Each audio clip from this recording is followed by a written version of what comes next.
Assalamualaikum warahmatullahi wabarakatuh. Terima kasih kepada Ibu Sofi yang telah mengizinkan kelompok kami untuk mempresentasikan di bab AKM 2 chapter 18 untuk menganalisis perusahaan yang menerapkan PSAK 72. Nah, sebelum mulai ke pembahasan, izinkan saya untuk memperkenalkan anggota-anggota kami.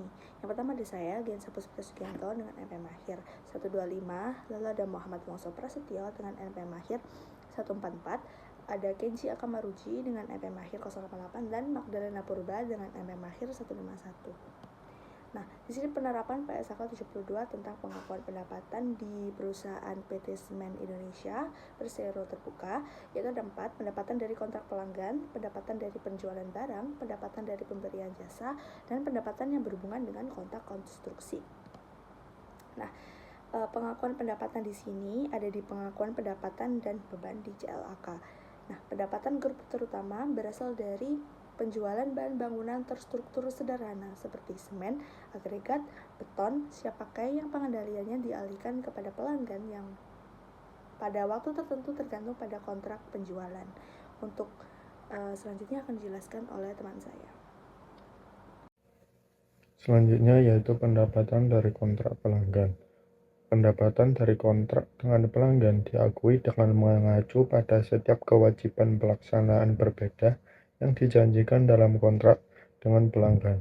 Ketika atau saat grup mengalihkan kendali atas barang dan jasa yang dijanjikan dalam kontrak dan pelanggan memperoleh kendali atas barang atau jasa. Pendapatan dari kontrak dengan pelanggan diukur pada harga transaksi sebagai jumlah imbalan yang diharapkan akan menjadi hak grup sebagai imbalan atas pengalihan barang atau jasa yang dijanjikan kepada pelanggan, setelah dikurangi pajak penambahan nilai jika ada retur, potongan harga, dan diskon, dan setelah mengeliminasi penjualan dalam grup.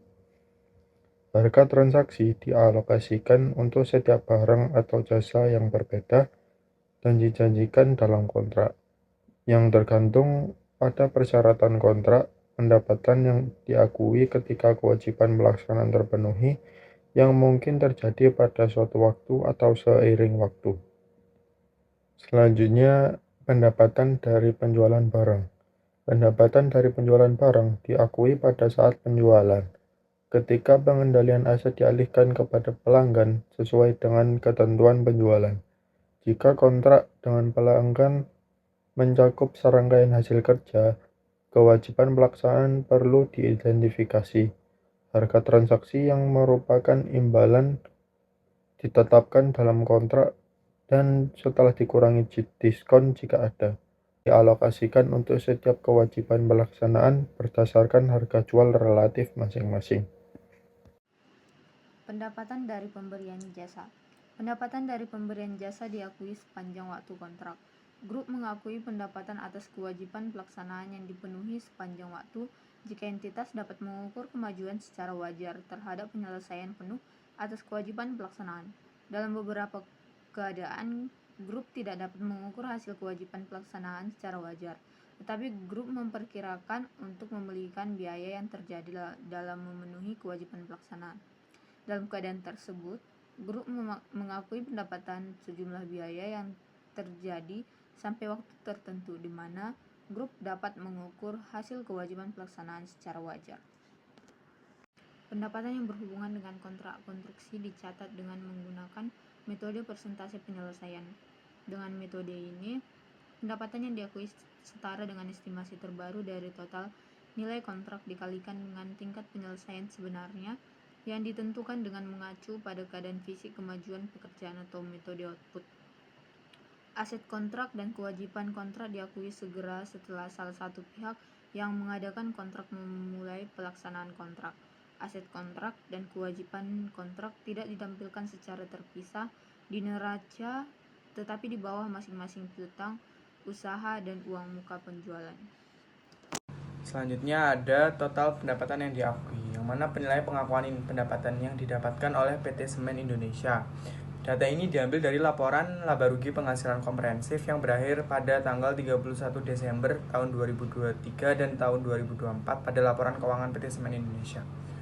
Pertama itu mengapa 2 tahun, supaya ini investor dapat melihat laba rugi perusahaan sehingga dapat membandingkan performa atau eksternal dapat tertarik berinvestasi atau tidaknya ke dalam PT Semen Indonesia. Lalu, adapun performa pengakuan pendapatan dari PT Semen Indonesia pada tahun 2023 yang diambil yang pertama itu dari pendapatannya, yaitu tahun 2023 senilai 38 triliun 651 miliar 360 juta. Lalu ada lagi didapat dari penghasilan keuangan yang mana senilai 207 miliar 344 juta.